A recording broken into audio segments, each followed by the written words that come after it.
Hello everybody, this is Ian here, and welcome back to another Doctor Who review. So, today we've got the Season 10 finale, World Enough in Time / The Doctor Falls. Now we've got a lot of content to get through, so let's get started. Now, this is going to contain a lot of spoilers, so continue at your own risk. Starting off, we've got the fact that this story was essentially the modern equivalent of a classic series 5-parter, making it the longest 2-parter of the modern series by a long shot. And overall, I found that this story was quite extraordinary. First off, you've got the fact that it doesn't overlap with Spare Parts, my favorite Cybermen story in any way, so it's still canon, which is, yes, I was really afraid that this was going to decanonize it, but nope, this can just be a side origin. In fact, it kind of has to, considering that the modern Cybermen are in it. So, second, we have excellent performances from everyone involved, most of their bests, in fact. For example, I think that World Enough in Time was Promaki's best performance, and that The Doctor Falls was the best of not 1, not 2, but 3 principal cast members, being Matt Lucas, Michelle Gomez, and John Sim. So first off, Matt Lucas, who finally got a script for the first time that really gave Nardole something to do. Up to this point, he's been pretty much comic relief on the side, but in this one, he was actually a quite compelling character. We've got some interesting development, and I have to say that, honestly, in my opinion, that this episode basically saved his entire character in one episode, pretty much, for me. And I'm actually looking forward to seeing anything he does with Big Finish or whatever, because he's going to be doing stuff for Big Finish, and that's going to be great. Capaldi in Big Finish is just going to be amazing. So, next we've got Michelle Gomez, who really, this episode really let her be the Master for the first time. Once again, up to this point, Missy's been she hasn't really felt like the Master, usually. There have been times, but maybe part of it's because they refer to her by a different name, but up to this point, she just hasn't really felt like the Master very much. But in this episode, she did. She felt like the Master. And yes, Missy's still probably my least favorite incarnation after Eric Roberts, but she was still good in this and got some excellent moments and had really good chemistry with John Sim, who, might I say, possibly stole the show in this one. He did so good in this, and as I was watching him, I saw the Master to the core, while still being something different. He wasn't the cool, calm, and collected of Delgado, nor the scheming Peter Pratt, Jeffrey Beavers, nor was he whatever Anthony Ainley's Master was. Let's be honest, none of us really know what his defining characteristics were, other than campy, so no, John Sim's Master in this was something all to his own, and I really hope we get some spin-off media with him, because he was really good. And I'll be honest that this probably wasn't Capaldi's best performance, but then that's still Heaven Sent, which is really hard to top, so he was still really good in this.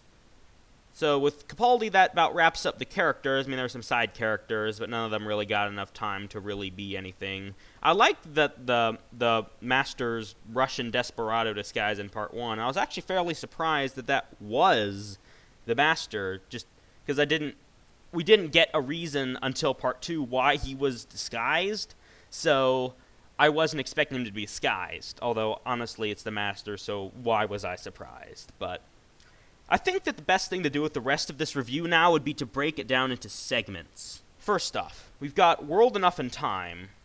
It's really a story of two halves. The first is where Missy, Bill, and Nardole land on the colony ship while the Doctor watches. Now this is definitely one of the story's weakest areas. We've got some really self-aware humor that definitely ventures far outside the satire zone and into parody. It was fairly funny, but it was also really disconcerting because it didn't fit with the story very well, because the point of parody is to do all the things that are too stupid or silly to do in the source material itself. But it wasn't a very long segment, so it wasn't too bad. Although, I am curious why there's a blue alien on a Mondasian colony ship. Anyway, after the beginning of the adventure, we transition into the main part of World Enough in Time, which is what happens to Bill on the bottom floor. Now, I will say that this is probably one of the creepier things we've seen on the show for a while. We've got some scenes, especially in the sinisterly titled Conversion Theater, that really makes your skin crawl. And this all ends up with Bill's eventual conversion into a Cyberman, which, while shocking, is not entirely unpredictable. So, overall, World Enough in Time was a very good episode that, while it had a somewhat shaky start, ended up being a creepy and intense episode with a really cool sci-fi concept, with time moving at different speeds on either side of the ship because of the black hole. So that, with Bill's conversion, leads into the Dr. Falls, which starts with a good scene in which a bunch of kids are riding through a field with Mondasian Cybermen chained up as scarecrows. But this ends with my first really big problem with this story, and that is Bill in the second episode. Yes, Pearl Mackie does brilliantly, but the whole thing with her being immune to cyber conditioning was just stupid. Yes, it was to give her something to do in the Dr. Falls, and gave her some good moments, and she did great, but it was a bad decision because it really undermined the horror of the cyber conversion with the knowledge that you can survive with your mind intact. Yes, you could explain it away by saying that the cyber conditioning process wasn't perfected yet, considering that Bill was, I think, actually the first person to be completely converted, but that doesn't make it any less forgivable, unless they stated on screen that the process was imperfect, which they didn't, so Overall, I could see why they chose to make Bill not conditioned, but I can't get behind it either because it further weakens the Cybermen as a threat, which is, it's just, the Cybermen, since their first outing, have just been repeatedly downgraded as a threat, let's be honest. And also, while I did like the modernization of the Mondasian Cybermen and the fact that most of the core characteristics, such as the voice, were kept, wasn't a huge fan of adding the cyber walk sound effect to them because it sounded really out of place and just didn't fit with the Mondasian design.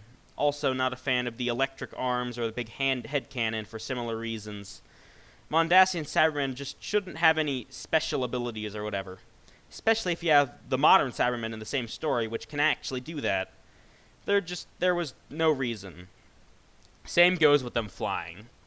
But with that done, let's move back to the actual plot of the Dr. Falls. We've got a pretty good segment of the solar farmers preparing for the Cybermen invasion and some really good scenes between the Doctor and the Master that all culminate in 4 main events. Mainly departures.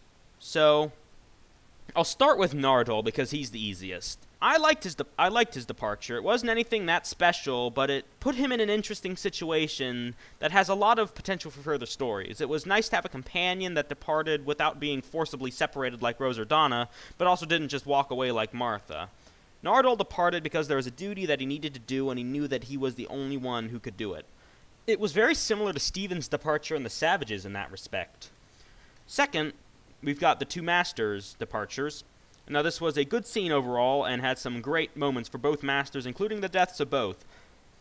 Honestly, this was probably the saddest part of the episode for me with the final death of the Master. Now, of course, it's the Master, so he isn't really dead, but you never know what might happen. And also, if he isn't dead, then will he still be a villain? So, I've always said, never before in a video, but to other people in my real life, that of the 3 main Doctor Who villains, the Daleks, the Master, and the Cybermen, most people have one that they love head and shoulders above the other 2, and for me, it is the Master. I just love his character dynamic with the Doctor and just his overall traits. And I just love, every time I see the Master in a story, it always gets me excited because I know that his character always brings a sense of, like, malevolent fun. And it's just, like the evil chair in Terror of the Autons. He kills someone with a chair. It's just, he doesn't need to, but the fact that he does is just great. So anyway, yeah, the saddest part of the story for me was when the Master died. So now for the third event, which is Bill's departure. Now, I've already talked about my opinions on her cyber conversion above, but I found the departure itself somewhat poor. First off, we've got the return of that random pilot thing from the first episode, which was never explained there and is even less explained here. The tier thing, for instance, made 0 sense. It was literally a Deus Ex Machina, as the pilot, at this point, seems to be pretty much a god. I know almost nothing about it, and that makes it hard to talk about it, really. We know no motives, no purpose, no origin. This thing is still rocket fuel, right? It is rocket fuel. What kind of rocket fuel is this? What is going on here? I'm really confused with that. And add to that Bill can, at any time, choose to be returned to her human form and her previous life. So Stephen Moffat, true to form to the end, has resurrected Bill in the latest of lame, half-explained ways. What a shock. Now, the whole Bill arc is really where this entire story comes apart. It breaks about a dozen rules of the show and is never justified or explained in the end. And that's really the part that really, that's the one part of this episode that I think just failed overall. I mean, it had good moments, of course, and the first episode was great, but the second episode, like Face the Raven with Clara, really just messed up everything that had been done before.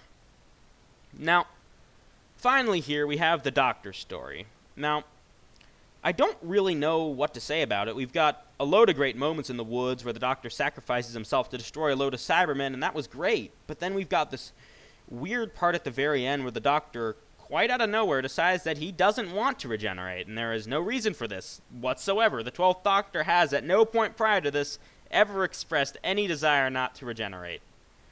The 10th Doctor sort of made sense and sort of justified by the fact that he was about to undergo his final regeneration, but even he didn't go so far as to suppress said regeneration.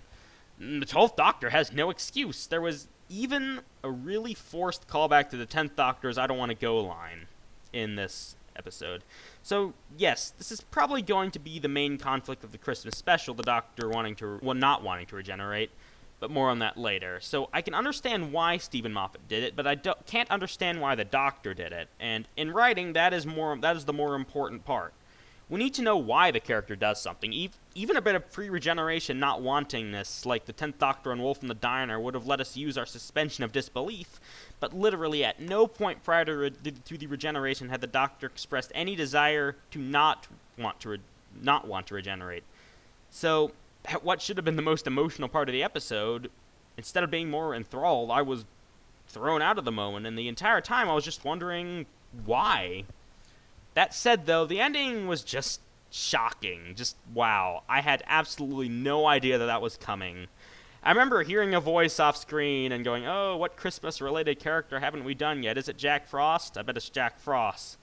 They even did the slow reveal through the snow, and then I went, wait. I'd recognize that silly black head anywhere. Is it? It is. So, yeah, great shock ending and proof that you can actually do something in TV nowadays without it leaking. So, yeah, I am super excited for this Christmas special, which is 6 months away. But, yeah, I think there's going to be some really great moments in it.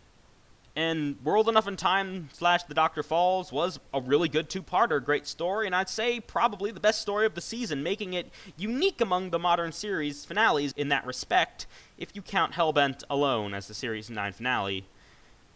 There are some shaky aspects to it, granted, like a slightly annoying beginning to World Enough in Time, some unexplained moments with the Doctor's character, and a weak departure for Bill, but overall it was a great story that maintained great atmosphere in the first episode and great tension in the second.